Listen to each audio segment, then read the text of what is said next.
English Listening Practice. Episode 3. How to Talk to Anyone. Hello, everyone, and welcome to another English listening practice from English Learning Hub. My name is Evelyn, and today I have something extra special for you. We're going to journey through a wonderful book called How to Talk to Anyone by Leil Lowndes. In this podcast, I'll share with you the best, simplest tips from the book.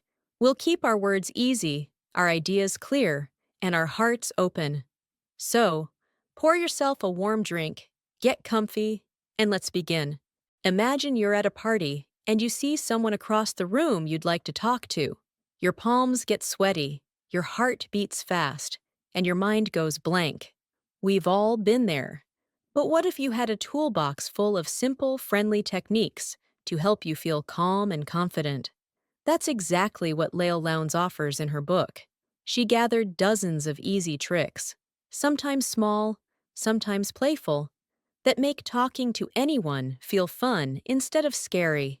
In our chat today, I'll share these techniques in a gentle, step-by-step way. We'll start with how to make a great first impression. Then we'll explore friendly body language, warm conversation openers, ways to keep the chat flowing, and how to leave a wonderful memory behind. By the end, you will have a set of simple tools to use every day. Let's begin with the magic of first impressions. When you meet someone new, you have only a few seconds to show you're friendly and interested. One of the most powerful moves in the book is called the flooding smile. It's not a quick, polite flash of the teeth. Instead, let your smile grow slowly, like warm sunshine spreading across your face. Start with your eyes. Let them soften and shine. Then, gently lift the corners of your mouth. Hold that smile for a moment. This makes you look genuine and relaxed, not rushed or nervous. Paired with that smile is something called the sticky eyes technique. When you look at someone, really look. Imagine there's a small magnet between their eyes and yours that keeps you gently connected. Hold eye contact for a bit longer than usual before you look away. It might feel odd at first, but it tells the other person, "I'm here with you." They feel seen, and that warms their heart. Next, there's the big baby pivot. Babies are fearless. They stare at new faces, crane at new sights, and pivot their whole body toward whatever they like. We can copy that natural curiosity. When someone says something that catches your interest, a colorful scarf, a shining watch, turn your body toward it and genuinely explore it. That scarf is beautiful. It reminds me of flowers in spring. This full body pivot shows real interest, not just a polite nod. Now that we've opened the door with a warm smile, strong eye contact, and full body curiosity, let's step inside and talk. But how do we start? The book shares simple openers you can adapt to any place. If you're in a cafe, you might say, "I always look forward to that first sip of coffee in the morning. What's your favorite drink here?" In a bookstore, so many books, so little time. Have you read anything you'd recommend? See how these talk starters come from noticing your surroundings and sharing a small feeling? That's key. Talk about something in the moment, something you both share. Once you've started, it's time to listen like a friend. One great trick is called parroting. When someone says, "I love hiking in the forest," you pick one or two words, "hiking in the forest," and repeat them in your next sentence. Hiking in the forest sounds so peaceful. What do you enjoy most about it? This little echo shows you're paying attention and encourages them to talk more. Another helpful idea is acclaim with gentle empathy. Suppose someone says, "I just started learning guitar, but my fingers hurt." You can respond kindly.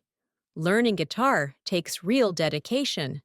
It must feel frustrating at times, but every time you practice, you get closer to making beautiful music.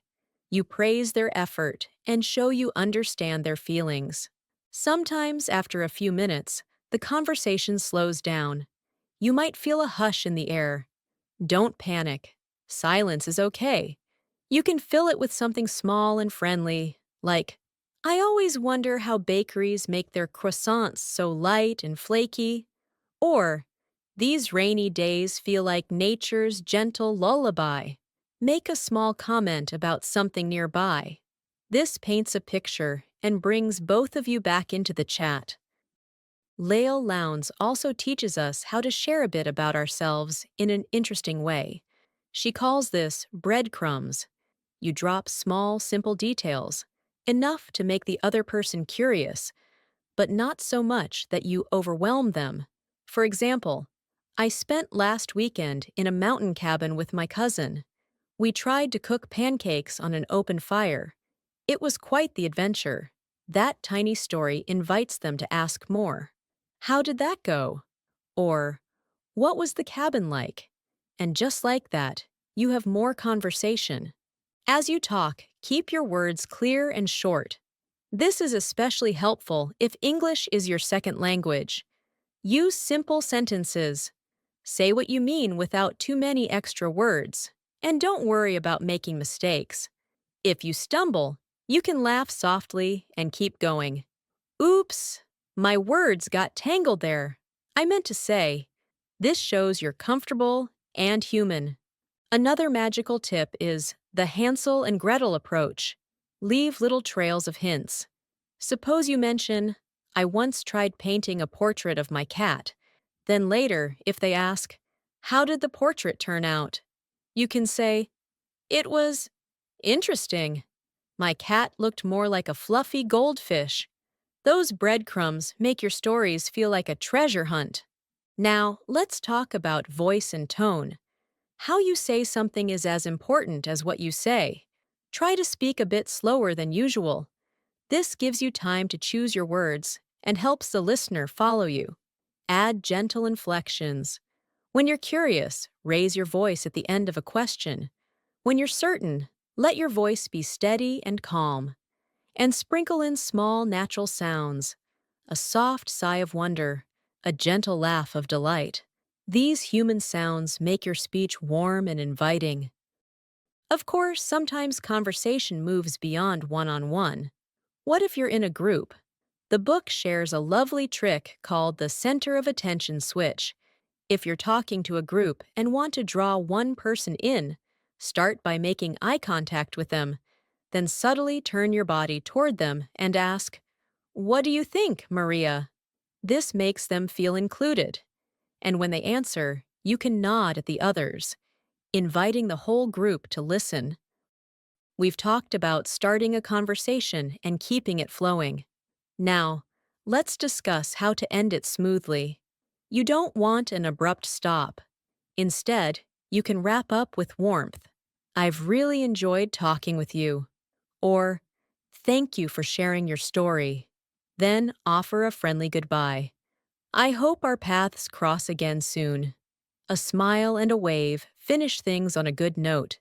Both of you walk away feeling happy. When you meet people in different settings, on the phone, by email, at a party, the book gives special tips for each.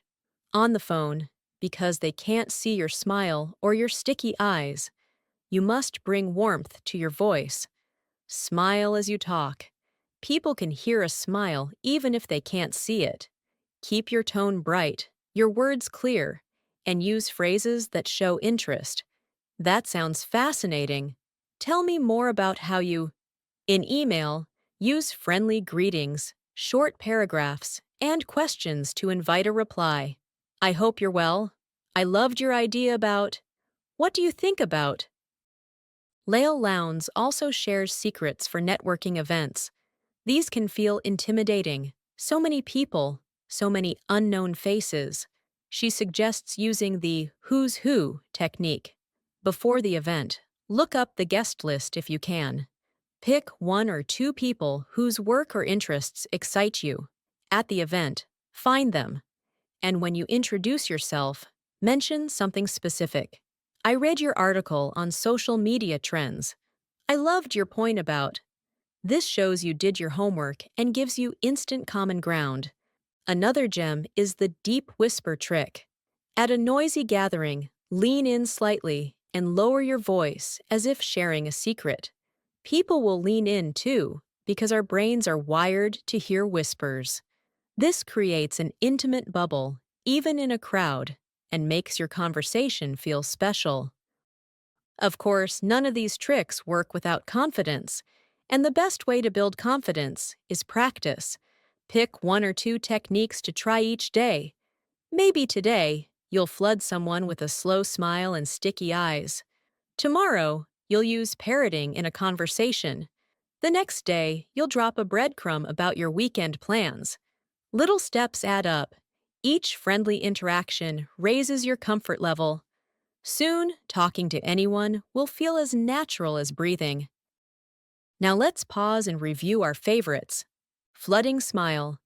Let your smile grow slowly and genuinely. Sticky eyes. Hold eye contact just a moment longer. Big baby pivot. Turn your whole body in curiosity. Openers from the moment. Comment on what you both share right now. Parroting. Echo words to show you're listening. Acclaim with gentle empathy. Praise and understand their feelings. Breadcrumbs. Share small personal details to invite questions. Hansel and Gretel. Leave little story hints to keep them curious. Voice warmth. Smile in your voice. Slow your speech. And add natural sounds. Group inclusion. Use name and eye contact to bring someone into the group. Smooth goodbyes. Wrap up warmly and leave a positive feeling. All these simple moves work together like pieces of a friendly puzzle. You don't need every piece at once. Find the ones you like, practice them, and soon you'll have your own style of talking to anyone. Remember, at the heart of all these techniques is genuine curiosity and kindness. When you truly want to know someone's story, they feel it. When you share your own stories honestly, people connect with you. Conversation is a two-way street of sharing and listening. Use these tools to build bridges, not walls. Thank you so much for joining me on this podcast. I hope these tips help you feel more confident in every chat, big or small. If you try any of these techniques, please let me know by leaving a comment. I'd love to celebrate your successes with you. If you enjoyed this episode, please hit the like button, subscribe for more friendly and useful podcasts, and ring the bell so you never miss an update. Share this video with a friend who might love these simple tricks too. Thanks for watching, and I'll see you in the next episode. Bye for now.